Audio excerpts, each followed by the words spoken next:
Roger, nakapwesto na ang rocket sa guide wire. Kinukuha na lang namin ang ignition sticks. Malapit na magsimula ang countdown. Standby lang. Tara na! Hoy, ma'am! Asan ang posporo? Ay, hindi na pala. Di bali na. Woody! Bilis!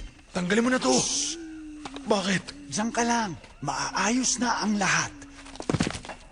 Anong ginagawa mo, Woody? Houston, handa na ang lahat. Requesting permission to launch. Huh? Teka, paano ka nakalabas dito? Mamaya ka, magluluto-lutoan tayo. Houston, pwede na bang mag-launch? Roger, permission granted. Balik pa rin na yan in T-10 seconds.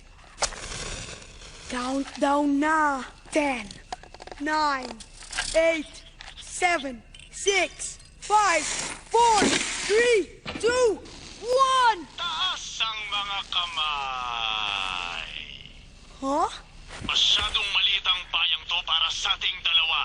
Ano? May naglagay ng lason sa tubigan. Sira na pala to eh. At sinong tinatawag mong sira? Sira ulo? Huh?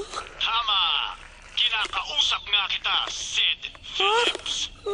Ayaw namin ang pinapasabog kami, Sid. O pinupukpok o sinisira. Kami? Oo, kami. Mga laruan mo. Mama! Mama! Mama!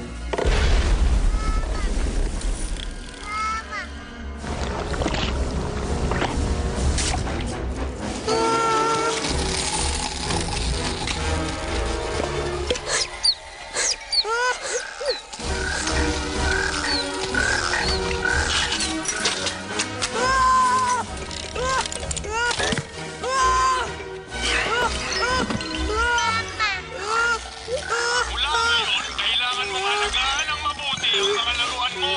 Dahil kapag hindi, malalaman namin, Sid.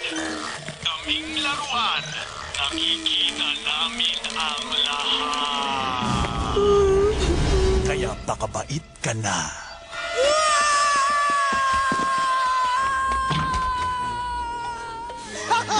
Ang galing natin! Ang galing natin!